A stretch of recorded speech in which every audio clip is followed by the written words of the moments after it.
반갑습니다. 네, 이제 말씀을 나누도록 하겠습니다. 우리가 마태복음 이 5장부터 7장까지 말씀, 오늘 말씀 그 가운데 있는 말씀인데요. 마태복음 5장부터 이 7장까지 말씀을 산상수훈이라고 부릅니다. 여러분 다 한 번쯤은 들어봤을 거예요, 그렇죠? 산상수훈. 그 말 그대로 예수님께서 산 위에서 제자들에게 주신 말씀이 바로 이 산상수훈의 말씀이고, 이것은 굉장히 중요할 뿐만 아니라 굉장히 유명한 말씀이라는 걸 다시 한번 확인해 드립니다. 네, 그 내용이 또한 중요하겠죠. 내용을 제가 세 가지 질문으로 한번 요약해 봤어요. 한번 이 내용을 한번 꼭 기억해 보십시오. 첫 번째 질문 이거예요. 당신은 하나님의 자비, 용서, 도움이 필요한 사람입니까? 그렇다면 당신은 기대하는 도움을 받은 하나님 나라의 복된 백성입니다.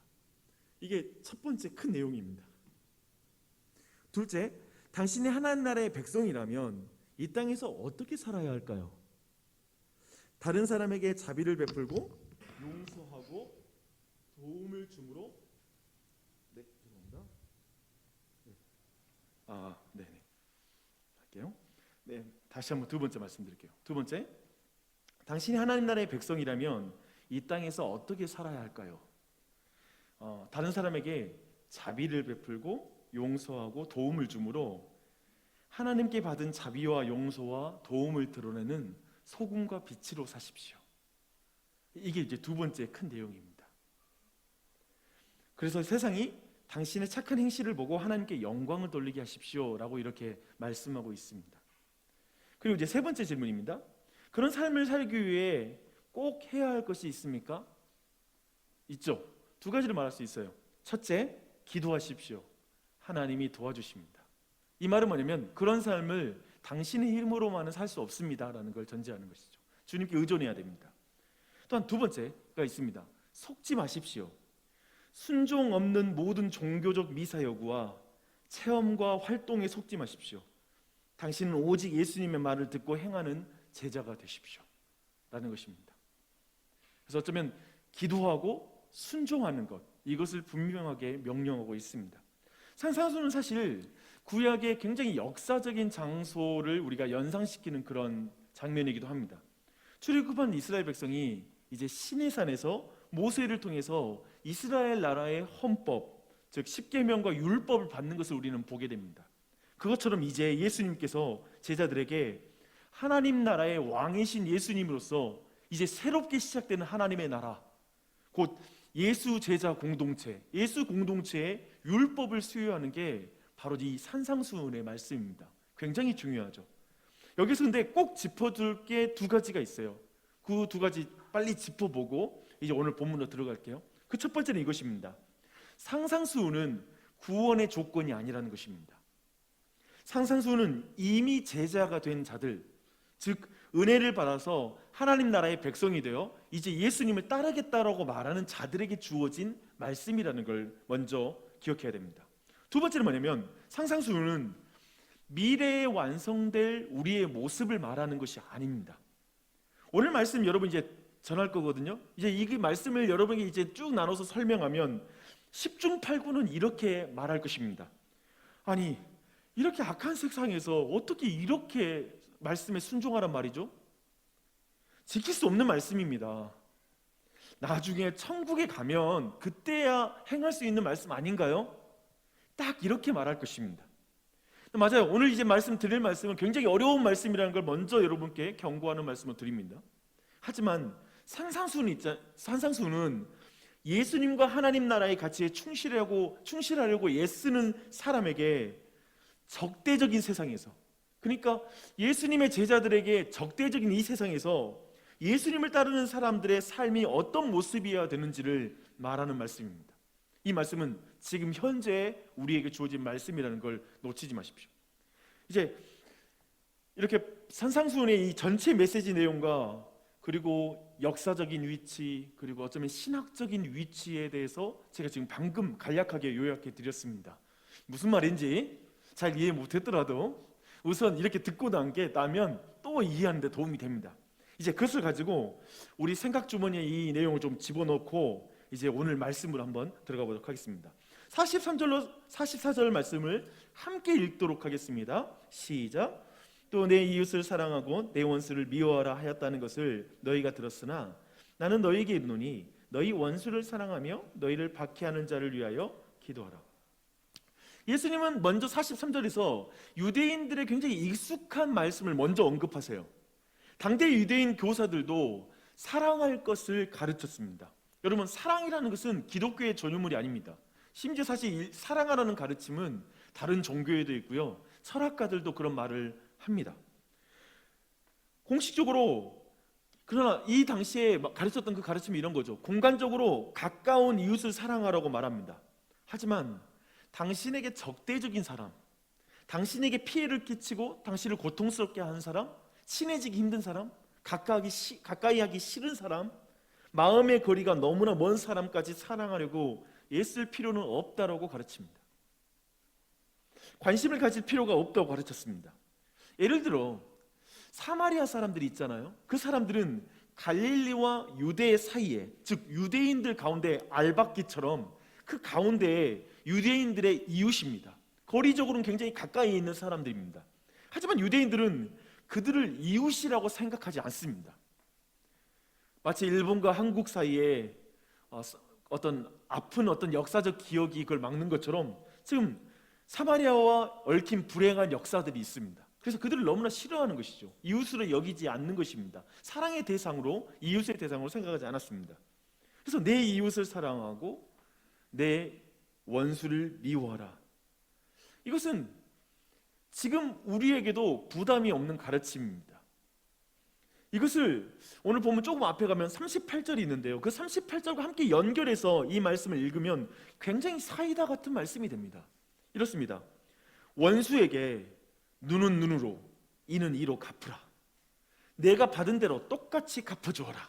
어떤가요? 시원한 가르침입니다. 그렇죠? 아주 우리에게는 좀 이해돼요.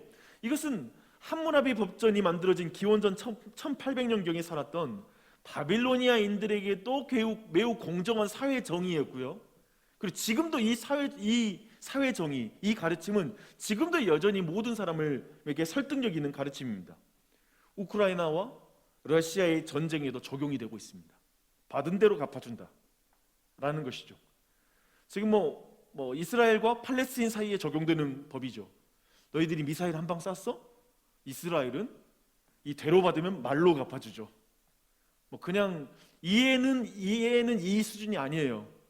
이빨 하나 빠지면 이빨 5개를 뽑아버리겠다, 이런 어떤 모습들을 보여주고 있죠. 적용되고 있어요. 우리는 이것을 선택적 사랑이라고 또한 말할 수가 있을 것입니다.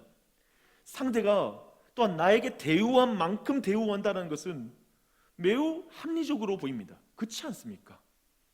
동서고금에 이토록 설득력 있는 그리고 강력한 가르침은 찾기 힘들 것입니다. 그래서 교회를 다니는 이들도 이런 것 같아요. 내 이웃을 사랑하고 내 원수를 미워하라. 어떠십니까? 이해되지 않으십니까? 그리고 여러분의 삶으로는 고개가 끄덕여지는 그런 말씀이 되겠죠. 맞아, 그렇지, 이웃은 사랑해야지. 그런데 원수들은 어떻게 사랑하란 말이야? 라고 생각하는 것, 매우 우리에게 받아들이기 좋습니다. 근데 이렇게 끝나면 좋을 것 같은데, 그렇죠? 유대교 수준의, 그리고 그 당대 유행했던 가르침에서 예수님이 멈추면 좋겠는데 예수님이 문제예요. 예수님이 여기에 머물지 않고 너희들이 그렇게 들었지만 하면서 예수님이 말씀하십니다. 너희는 내 이웃을 사랑하고 내 원수를 미워하라는 가르침을 들었다. 하지만 너희는 세상에서 듣는 대로 살아서는 안 된다. 너희는 내가 한 말을 기준으로 살아야 된다. 나는 너희에게 이르노니 너희 원수를 사랑하며 너희를 박해하는 자를 위하여 기도하라 라고 말씀하십니다. 누가복음은 오늘 본문에 이제 평행 본문이 누가복음 6장에 나오는데요, 누가복음 좀 더 이 내용을 자세하게 설명하고 있습니다. 한번 여러분의 삶을 솔직하게, 여러분이 지금 사람들과 어떻게 관계 맺고 있는지를 한번 돌아보면서 한번 정직하게 한번 들어보십시오. 유진 피터스 목사님이 쓰신 그 메시지 버전으로 제가 한번 또박또박 한번 읽어드릴게요. 한번 들어보세요. 진실을 맞아들일 준비가 된 너희에게 내가 말한다. 너희 원수를 사랑하여라. 원수가 어떻게 하든지 너희는 최선의 모습을 보여라. 누가 너희를 힘들게 하거든 그 사람을 위해 기도하여라. 누가 내 뺨을 치거든 그 자리에 서서 맞아라. 누가 내 셔츠를 움켜쥐거든 내 가장 좋은 외투까지 잘 포장해서 선물해 주어라. 누가 너를 억울하게 이용하거든 종의 삶을 연습하는 기회로 삼아라. 똑같이 갚아주는 것은 이제 그만하여라. 너그럽게 살아라. 여러분, 이제 누가복음, 오늘 본문의 평행본문 누가복음으로 누가의 어떤 기록으로 함께 들어봤습니다. 여러분의 이 말씀에 대한 솔직한 반응은 무엇입니까? 원수를 사랑해라. 그리고 너를 박해하는 자를 위하여 기도하라.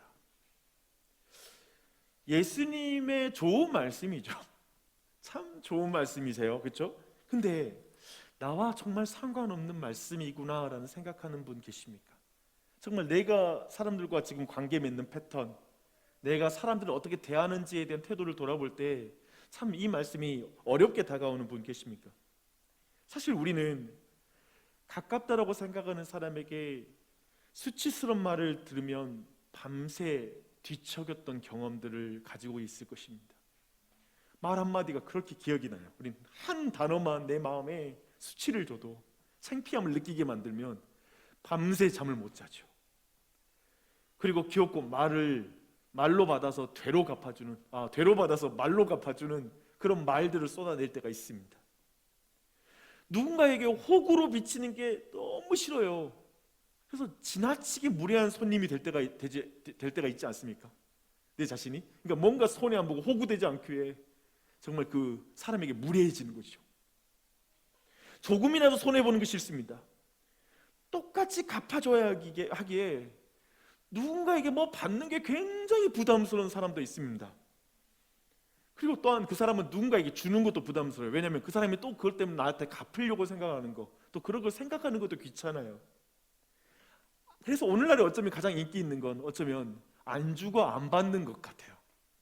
굳이 안 주고 안 받는 것을 선택하는 것이죠. 이러니 끊임없이 사람들을 계산적으로 대하게 됩니다. 이 사람이 내게 이익이 되는 사람인가 아닌가, 투자자 가치가 있는 사람인가 라는 것으로 근본적으로 사람들을 대하게 되죠. 이렇게 사실 우리는 이웃과 원수를 막 나눠요. 주님은 이웃을 사랑하라고 말하는데 그 안에서 내 사랑을 받을 만한 사람들 또 나눠요. 원수가 또 있죠. 불편한 사람이 있죠. 그래서 어쩌면 이웃사랑이란 것은 잘 포장된 비즈니스가 된 것 같습니다.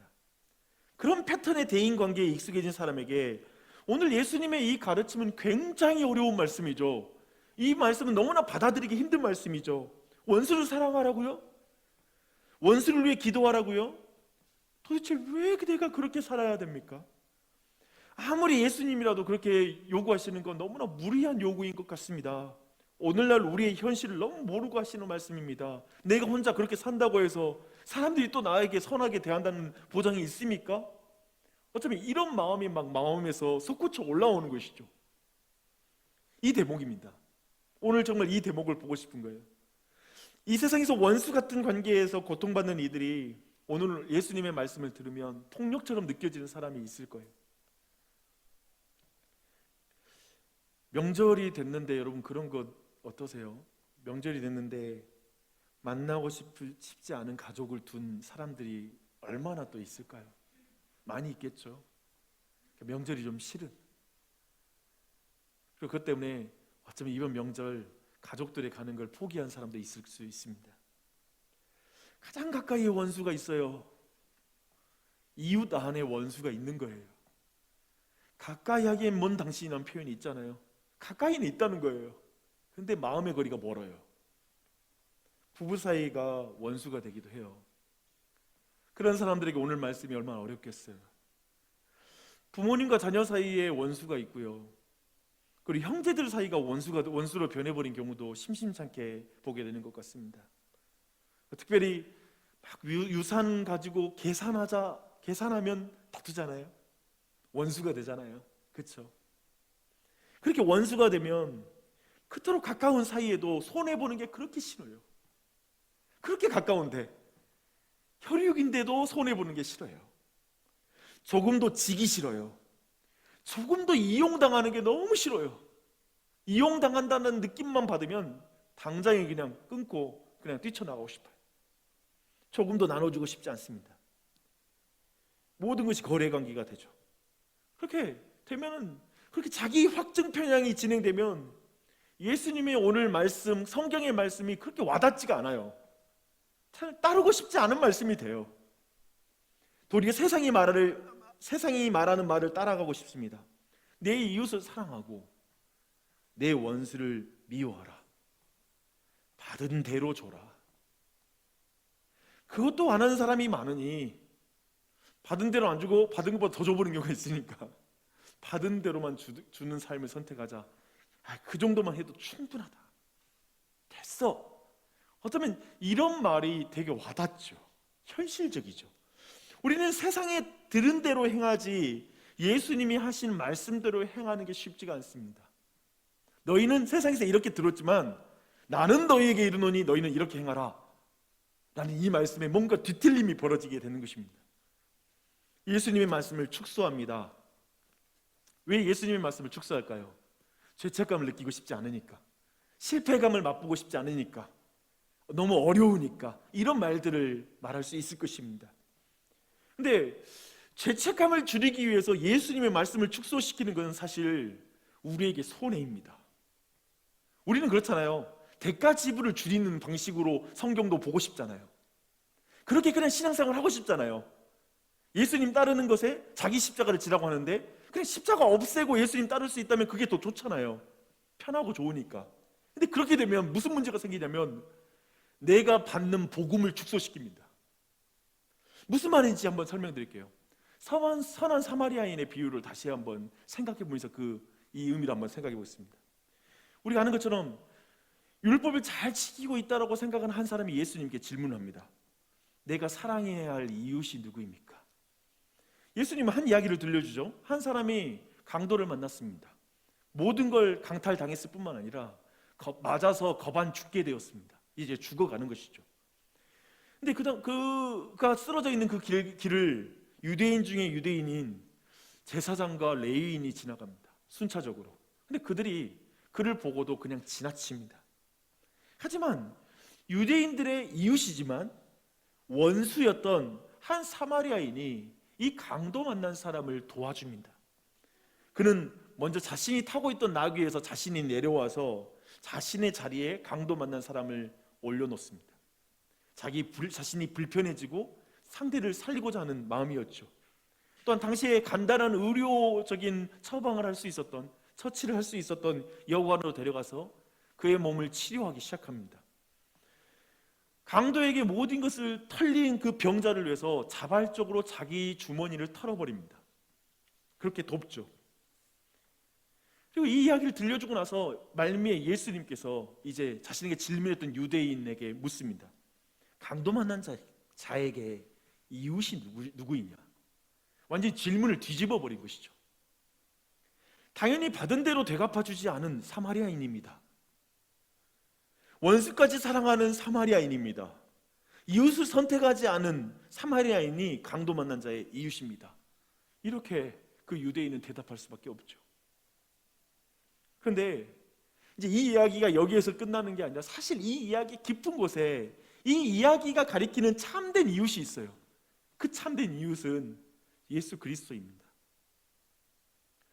우리 모두가 원래 세상의 벗이 되기로 함으로 하나님의 원수였던 사람이라고 성경은 말합니다. 그렇죠? 그래서 우리가 처음에 유혹당했던 걸 한번 생각해 보세요. 사탄의 말이 더 좋음으로 사탄의 벗이 되기로 하죠. 사탄의 말이 더 좋음으로 하나님의 말씀을 버린 자, 바로 그가 원수입니다. 오늘날 막 내가 하나님 부인해 이런 차원의 사람도 물론 하나님의 원수라고 말할 수 있겠지만 근본적으로 세상의 벗이 되는 게 하나님의 원수가 되는 거라고 성경이 표현합니다. 그러니까 세상에 말하는 대로 살아가는 것, 세상이 말하는 것을 하나님이 말씀하시는 것보다 더 좋게 느끼는 것.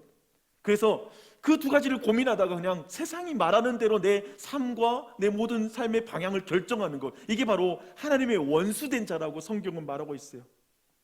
그래서 우리는 생명을 잃고 죽을 수밖에 없는 운명이었죠. 강도에게 털렸죠. 맞았죠. 온갖 상처를 입고 죽을 수밖에 없는 자가 되었죠. 그런데 하나님께서 원수인 우리를 사랑하셨습니다. 원수인 우리가 어떻게 하든지 하나님은 최선을 다하셨습니다. 그래서 우리가 아직 죄인 되었을 때 하나님께서 우리를 사랑하사 독생자 예수 그리스도를 보내주셨습니다. 그리고 예수님은 이 땅에서 자신의 뺨을 치는 원수 앞에 그대로 서서 가만히 맞으셨습니다. 주먹 다짐을 그대로 맞으셨습니다. 그의 옷을 움켜쥔 자들에게 자신의 외투까지 다 선물로 주었습니다. 십자가 아래에서 저 군병들이 예수님의 겉옷을 나누고 있었습니다. 예수님은 십자가 위에서 자신을 조롱하는 이들을 위해서 이렇게 기도하셨습니다. 자기를 박해하는 자들을 위해서 이렇게 기도하셨습니다. 아버지, 저들을 용서해 주십시오. 저들이 자기 하는 일을 알지 못합니다. 이렇게 원수를 위해 하나님의 아드님이 십자가에 죽으심으로 성경은 말합니다. 원수를 향한, 사람들을 향한, 세상을 향한 하나님의 자기의 사랑을 확증하셨느니라, 똑똑히 드러내셨다라고 이렇게 말씀하고 있습니다. 그래서 모든 그리스도인은 하나님의 사랑을 받은 원수입니다. 믿으십니까? 인정하십니까? 내가 하나님의 사랑을 받은 원수라는 것. 무조건적인 사랑을 받은 원수입니다. 무조건적인 사랑을 받은 선택적 사랑을 좋아하는 사람이죠. 또한 예수님의 기도 때문에 구원받은 박해자가 여기에 있습니다. 그렇다면 보십시오. 그렇다면 너희 원수를 사랑하여 너희를 박해는 자를 위하여 기도하라 라는 예수님의 말씀은 다른 사람에게 자비를 베풀고 용서하고 도움을 주므로 하나님께 받은 자비와 용서, 도움이 얼마나 크고 놀라운지를 드러내며 살아라 라는 말씀이죠. 이웃을 선택하지 말고 그저 강도 맞는 자들의 이웃이 되므로 당신이 하나님께 무조건적인 사랑을 받았다는 것을 드러내라. 그렇게 원수를 사랑하고 박해하는 자를 위해 기도함으로 당신이 만난 하나님의 아들을 드러내십시오. 이게 사실 오늘 말씀의 명령이죠. 우리의 모습인 거죠. 즉 내가 만난 예수님이 내가 살아가야 될 삶이죠. 예수님은 이렇게 말씀하십니다. 이같이 한즉 하늘에 계신 너희 아버지의 아들이 되리니, 보십시오. 이같이 한즉 하늘에 계신 너희 아버지의 아들이 되리니 이는 하나님이 그 해를 악인과 선인에게 비추시며 비를 의로운 자와 불의한 자에게 내려주십니다.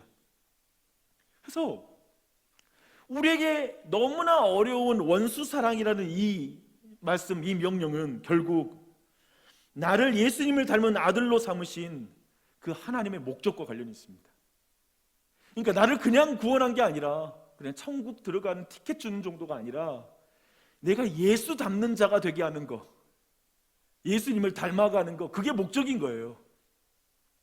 그래서 이 내용들을 한번 종합하면 우리가 죄책감을 줄이기 위해서 이 명령을 축소하는 순간 우리는 우리의 죄책을 감당하신 예수님의 그 복음을 축소하는 것입니다.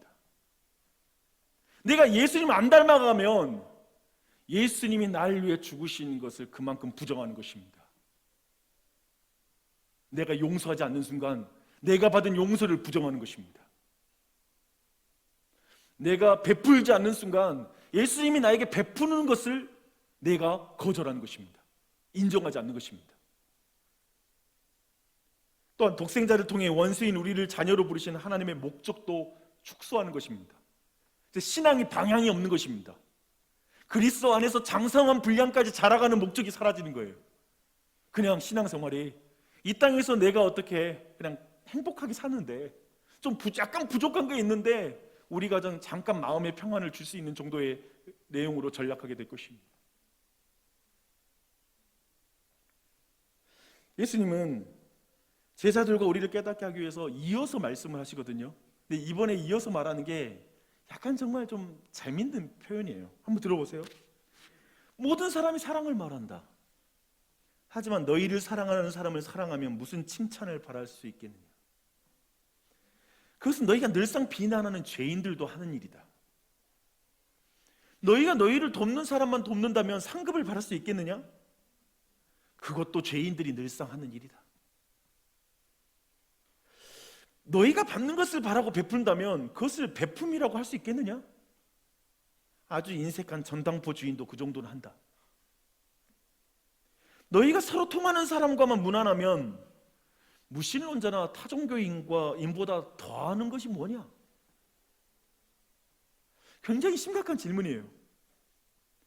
도대체 예수 믿는다라는 게 너의 대인 관계에서 무슨 영향을 주냐? 너가 예수께 용서받았다라는 게 정말 너를 용서할 수 없는 사람을 네가 만났을 때 거기에 어떤 영향을 주는 거냐? 어쩜 우리 모두가 신앙을 어떤 그 관념이 아니라 실질적으로 지금 내가 만나고 있는 관계, 가족, 형제, 내 이웃 가운데 있는 원수들을 대할 때 어떻게 그것이 드러나고 있는지. 이와 관련해서 제가 이순신 장군님과 관련된 한 가지 생각이 났어요. 어느 겨울날 눈이 세차게 내리고 그 차가운 바람이 불고 그 추위가 살까지 뚫고 이렇게 에이는 그런 밤에, 어두운 밤이었어요. 명나라에서 온 사신은 밖에 나가고 싶었지만 너무 추워서 밖에 나가지 엄두를 내지 못하는 상황이었던 거예요. 그렇게 밖을 보고 있는데 그때 그 차고 어두운 그 공기를 가르고 한 사람이 걸어가는 게 보였다는 거예요. 보니까 이순신 장군이 그 밤에 어딘가를 걸어가고 있는 거예요. 무슨 일인지 궁금해서 그 당시 정말 명나라의 장군들 이런 사람까지 이순신을 흠모했거든요. 그래서 그 뒤를 한번 쫓아간 거예요. 얼마나 걸었을까요? 놀랍게도 이순신 장군이 발걸음을 멈춘 것은 왜군이 잡혀있는 포로 수용소였던 거예요. 그리고 거기 그 손에, 이순신 장군 손에 한 권의 책이 들려 있어요. 그리고 그 포로로 잡힌 한 어린아이에게, 소년에게 이제 그 책을 읽어주는 거예요. 그러니까 포로 생활을 수년 동안 했기 때문에 한국어를 그 아이가 어느 정도 알고 있었대요. 근데 그 아이에게 읽어주는 거예요. 너무 이해할 수 없는 그 행동에 이 명나라 사신이 도대체 무슨 책을 읽어주나 싶잖아요. 나중에 보니까 명심보감을 읽어주는 거예요.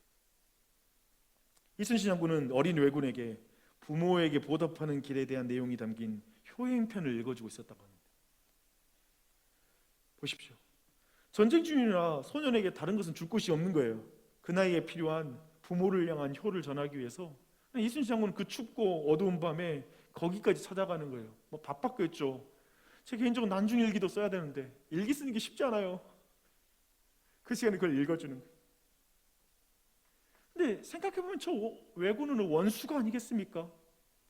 이외에도 제가 좀 그 임진왜란에 대한 어떤 기록이라든지 이런 거 프로그램을 좀 많이 봤는데 그 당시에 어쩌면 그 소년들도 너무나 많은 소년들도 죽어나갔고요. 특별히 한 정말 잔혹한 일이 있었는데 어린 아기를 배를 가르고 씻어가지고 제사로 지낸 일도 있었대요. 말도 안 되는 일이죠. 이 받은 대로 갚아준다면 저 어린 소년 그냥 찢어 죽여도 그냥 분이 안 풀리는 그런 상황이죠. 그런데 어떻게 이순신 장군은 어쩌면 자기의 소중한 사람들까지 죽어갔을 거예요. 그렇죠? 그 과정 속에서 그 분노에 사로잡히지 않고 어떻게 그 왜군 소년에게 그렇게 행할 수 있었을까? 제가 잘은 모르겠지만 최소한 이순신 장군은 이 어린 왜군과 전쟁 전체를 결정한 도요토미 히데요시와 그 무리들, 지도자들을 분리해서 한 인간으로서 그 아이를 보는 눈이 있었다라는 정도는 확실한 거죠. 그렇죠? 그 정도의 안목을 가지면 이 정도의 사람이 되는구나. 우리는 이순신 장군이 대단하다. 어쩌면 정말 대단하다고 우리는 생각할 것입니다. 그런데 여기서 질문인 거예요. 그런데 예수님이 이순신 장군보다 더 높은 수준을 우리에게 요구하고 있는 거예요. 지금 우리 이순신 장군도 도저히 우리가 따라가지 못하겠다고 지금 갑자기 마음이 그렇잖아요. 대단해. 그리스도인들보다 잘났어. 너무 훌륭해. 라고 생각하니까. 근데 예수님이 뭘 요구하냐면 48절이에요. 그러므로 하늘에 계신 너희 아버지의 온전하심과 같이 너희도 온전하라. 라고 말합니다. 여기서 온전함이란 완벽하다. 빈틈이 없다. 죄도 전혀 안 짓는다. 라는 의미로서의 어떠하면 우리에게 완전함, 그런 의미의 맥락의 말은 아닙니다. 이런 의미예요. 하나님은 사랑이시라고 말하잖아요. 그렇죠? 우리는 알죠? 하나님은 사랑이에요. 근데 하나님이 원수된 사람들을 위하여 자기 아들을 십자가에 달려 죽게 하심으로 죄인을 향한 하나님의 사랑을 확증하셨다라고 성경이 표현해요. 근데 이 성경에서 말하는 이 확증이라는 게 바로 이 온전함과 관련된 것입니다. 무슨 말이에요? 하나님의 사랑이라고 말하지만 우리는 그것이 무슨 것인지 이해 못해요. 근데 이 진리가 예수님을 통해서 온전해진 거예요. 우리에게 온전히 이해가 되고 그리고 완전해진 거죠. 만약 예수님이 없었다면 우리는 하나님의 사랑이라는 걸 믿을 수가 없죠. 이처럼 우리가 온전한 그리스도인 된다는 의미는 뭐예요? 그리스도께 받은 자비, 용서, 베품을 원수까지 사랑하고 박해하는 자를 위해 기도함으로 드러내는 것입니다. 우리가 그때 우리가 그리스도인으로서 온전해지는 거예요. 주님께 받은 사랑을 내가 다른 사람에게 나눌 때, 특별히 원수에게 나눌 때, 왜냐하면 편한 사람에게는 다 편하게 하니까, 사랑 주면 사랑하니까, 그것은 지금 여기에 들어오지 않는 거죠.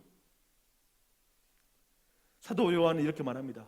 그가 우리를 위하여 목숨을 버리셨으니 우리가 이로써 사랑을 알고 우리도 형제를 위하여, 쉽게 말하면 원수들을 위하여 목숨을 버리는 것이 마땅하니라 라고 말씀하고 있습니다.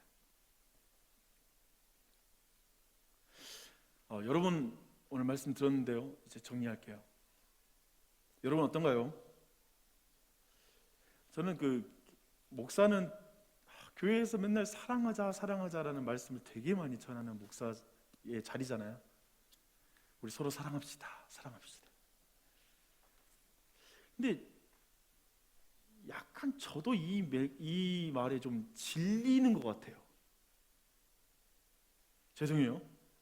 하나님의 말씀이 질린다는 게 아니라 너무 거창한 말을 너무 많이 하는 거예요, 목사가. 저로서는. 근데 구체적인 삶이 너무 내 삶에 부재한 걸 느끼는 거예요. 그러면 내가 목회할 때 실질적으로 정말 내가 부담스럽고 어려워하는 사람에게 내가 다가가나? 나이 들수록 그게 싫어져요. 여러분 어떠신가요? 청소년 때 제가 청년부 할 때는 막 관계를 개선하려고 그렇게 노력했는데 나이 들수록 누구랑 관계하는 게 피곤해요. 그러니까 나이 들수록 그래서 뭘 선택하냐면 관계를 잘 안 맺어요. 깊이 들어가지 않는 법을 나이 들어서 배우는 거지. 가까이 가면 싸우니까. 어렸을 때는 앞뒤 안 보고 그냥 가까이 가다가 괜히 뒤이고 그리고 막 그걸 화해하려고 막 노력했어. 근데 이제 나이 들면 다 알아. 어디까지 가면 문제가 생기는지. 그래서 나이 들어서 이제 문제 없이 그냥 사는 것처럼 보이는 거 어쩌면 적당하게 거리 두는 법을 배우는 것이죠. 그러니까 오늘 말씀이 그렇게까지 성경은 자꾸 막 이런 부분을 말하는데 그렇게까지 그냥 내게 와닿지 않는 것이 되고 이제 그런 말을 내가 설교하면서도 공허해지기 시작하는 것이죠. 이번에 영국에 가서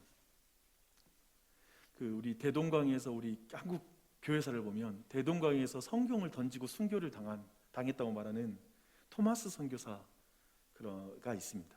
근데 그 사람이 파송교회가 웨일즈에 있어요. 그분 교회를 제가 갔었어요. 그 교회를 갔어요. 가보니까 나이 드신 분들 3분 정도 계시나? 그리고 목사님이 한국인 선교사님이시더라고요.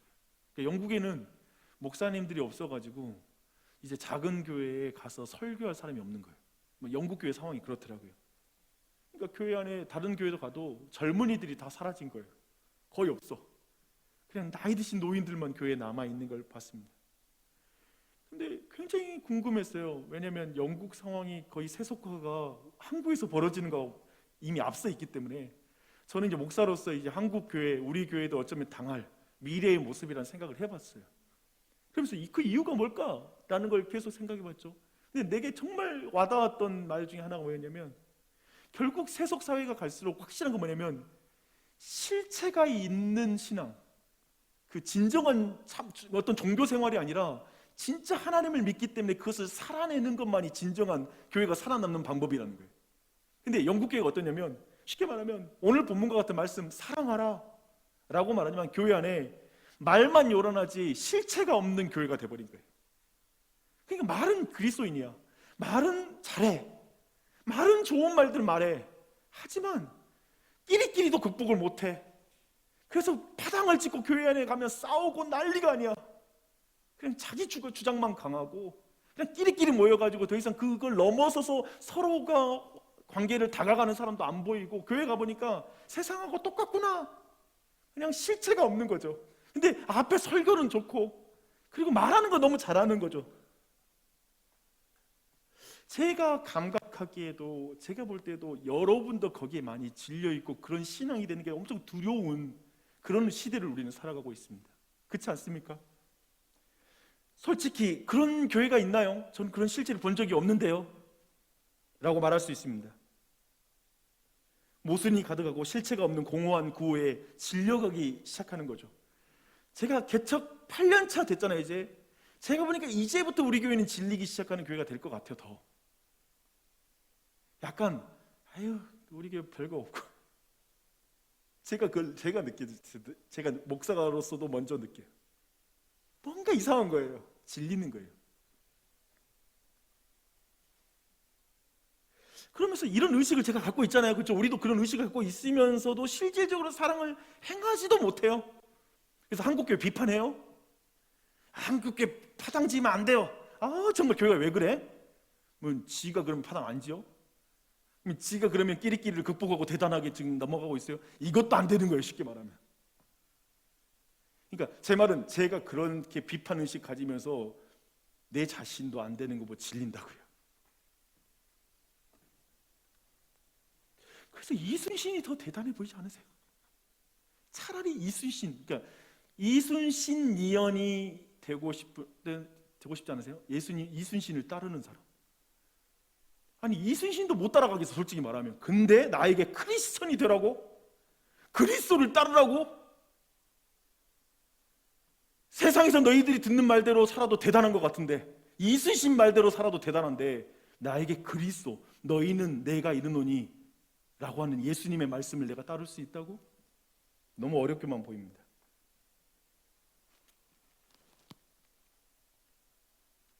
어디서부터 시작할까요?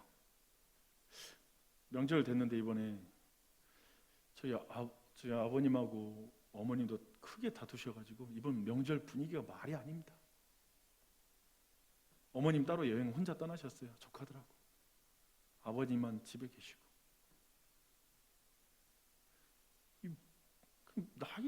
이 부부 사이도 원수야. 이건 나이 들어도 안 되는구나. 우리 아버지 지금 병 드셨는데, 그렇죠? 병 드시고 되게 지금 몸도 안 좋으신데 남평에다가 집을 얻으신다고. 집을 얻었어요. 지금 곧 이사 가실 예정입니다.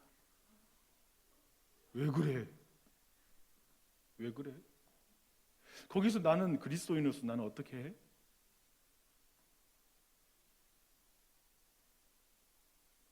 어머님도 다들 뭐 권사님이시고 한데 도대체 이 갈등을 어떻게 극복할 수 있는가?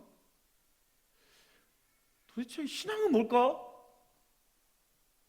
막 집안 문제 보면, 우리도 형제들 문제 보면 도대체 신앙은 뭘까? 어디에서 시작할까라는 생각이 들어요. 간단하게 두 가지만 말씀드릴게요. 그냥 한 가지인데 사실은 복음 앞에 서십시오. 제가 보는 방법은 다른 방법은 없습니다. 복음은 여러분의 교만을 깨뜨릴 것입니다. 내가 틀릴 수 있고 나 때문에 상대가 더 고통받을 수 있어요. 이거거든. 나보다 더 악하든 저 사람 나보다 더 악해라고 생각하는 사람 무조건 복음에서 실패한 사람입니다. 나 저 사람 때문에 내 인생이 이렇게 꼬였다라고 말하면서 누군가에게 분노하고 있다면 100% 복음 앞에 안 선 것입니다. 그렇게 말할 게 아니더라고요. 저 원수, 그 사람한테 나도 원수예요. 저 사람 때문에 너무 힘들어. 내가 힘들어하는 것 때문에 그 사람은 또 더 힘들어해요. 아니요. 내가 원수였는데 주님께 받아들여졌잖아요. 그 복음 앞에 서야 돼요. 그러니까 사람이 이 겸손함 안에서 나를 정말 내 자신을 보고 내가 틀릴 수 있다는 거 알고 그것을 가질 때 진짜 겸손함이 생겨요. 제가 이번 여행하면서도 내가 너무 많은 실수를 하면서 우리 아내가 나 때문에 너무 고생했겠다는 생각이 막 들어오는 거예요. 그때 부부 사이 좋아지죠. 내 태도가 바뀌니까. 여성들은 그거 있잖아요. 그게 있습니다. 내 답을 원하는 게 아니라 내 태도로 행복해하는 순간 남자들은 절망합니다. 도대체 어떻게 해야 되나 모르죠. 뭐 답을 말해도 안 되니까. 근데 그게 아니라 날 이해해 주기를 원했다고 막 이런 말 하는 게 자체가 너무 힘들어요. 근데 사실 그 이해라는 것의 기반에는 뭐냐면 그 마음을 진짜 공감해 주는 거잖아요. 근데 그 공감이란 겸손에서 나오는 거예요. 아, 진짜 내가 그것이 진짜 아팠겠다. 흉내 내는 게 아니라 이 겸손을 우리 안에 다시 한번 돌아봤으면 좋겠고, 두 번째는 소망, 복음은 소망을 줍니다. 원수 뭐예요? 가망 없다고 말하는 거잖아요. 넌 가망 없어. 그러니까 너하고 시간 안 보내. 제가 배운 건 이거예요. 내가 복음에서 배운 건 복음 앞에 가망 없는 사람이 없다. 그 복음은 가망 없는 나를, 이 원수를 찾아온 복음이었다. 이걸 깊이 이해하면 이해할수록 부부 사이도 있잖아요. 보니까 포기하는 게 고통이에요. 그리고 진짜 없는 사람처럼 생각하는 거 비참하죠. 비참해요.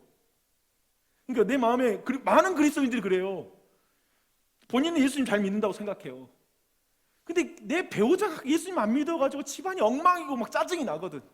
막 고통스러워. 그래서 결국엔 뭐냐면 포기해. 아, 됐어, 이제 가망 없어 라고 생각하면서 힘들어하죠. 근데 아니요, 예수 안 믿지만 그 사람이 더 옳은 게 있다니까요. 내가 틀린 게 있다니까요. 도리어 그럴 뿐만 아니라 그 사람이 소망 없는 게 아니라 예수님 앞에 소망 없는 사람 아니야. 이걸 붙잡으셔야 돼요. 하나님이 저 사람 바꿀 수 있습니다. 복음만이 저 영혼을 변화시킬 수 있습니다는 걸 포기하지 마십시오. 저는 우선 다른 것도 있지만 이 두 가지 복음 앞에 다시 서서 이렇게 회복했으면 좋겠습니다. 하나님의 개입을 믿었으면 좋겠습니다. 세상에 네 가지 사람이 있다고 해요. 선을 악으로 갚는 사람, 나쁜 사람. 두 번째, 선을 선으로 갚는 사람, 이런 사람 괜찮은 사람. 세 번째, 악을 악으로 갚는 사람, 상식적인 사람이죠. 악을 악으로 갚았으니까. 네 번째, 악을 선으로 갚는 사람, 이순신. 종교인, 어쩌면 철학자.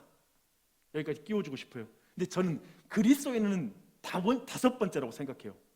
이건 이제 철학자 이런 통계에 안 들어오는 건데요. 악을 예수님께 받은 사랑으로 갚는 사람. 이게 그리스도인이에요. 그러니까 악을 선으로 갚는 사람이라는 단순한 카테고리에 그리스도인도 속할 수 있겠지만 정확히 말하면 뭐냐면 악을 예수님께 받은 사랑으로 갚는 사람. 이게 그리스도인입니다. 그리고 이것이 그리스도인의 독특성입니다. 이순신보다 우리가 잘난 게 뭐예요? 예수 그리스도. 그분을 가졌죠. 예수 그리스도, 그것이 바로 이 다섯 번째 길이 사랑이신 하나님이 찾아낸 길입니다. 사랑이신 하나님이 찾아낸 길. 악을 예수님께 받은 사랑으로 갚는 사람. 그게 우리가 걸어갈 길입니다. 마지막으로 다시 한번 메시지 버전으로 누가복음 6장 35절, 오늘 본문 사실은 뒤에 이어지는 말이기도 해요. 누가복음 맥락에서는. 그냥 그걸 읽어드릴게요. 한번 그 말씀을 들어보십시오.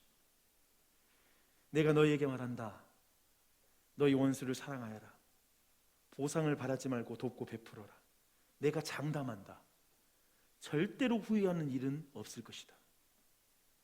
우리가 최악의 상태에 있을 때에도 하나님께서 우리를 향해 너그럽고 인자하신 것처럼 너희도 하나님이 주신 너희 신분에 합당하게 살아라. 우리 아버지께서 친절하시니 너희도 친절하여라. 사람들의 흠을 들추어내거나 실패를 꼬집거나 잘못을 비난하지 마라. 너희도 똑같은 대우를 받고 싶지 않거든 말이다. 의기소침해 있는 사람을 정죄하지 마라. 그 가혹한 태도는 부메랑이 되어 너희에게 되돌아갈 것이다. 사람들을 너그럽게 대하여라. 그러면 삶이 한결 여유로워질 것이다. 너희 삶을 거저 주어라. 그러면 삶을 되돌려 받을 것이다. 돌려받을 뿐만 아니라 축복까지 덤으로 받게 될 것이다. 받는 것이 주는 것보다 낫다. 베품은 베품을 낳는다. 이렇게 말씀이 이어집니다. 네, 예수님께 많이 받으셨죠? 예수님, 그것을 다시 돌아가는 외에는 없어요. 우리에게는 길이 없어요. 다시 예수님께 돌아가면 돼요. 예수님 절대 우리 원수, 지금 내가 원수 같은 마음 가지고 있어도 예수님 우리 포기하지 않으세요. 끝까지 붙으세요. 그분께 돌아가세요. 거기서 다시 출발하시면 돼요. 같이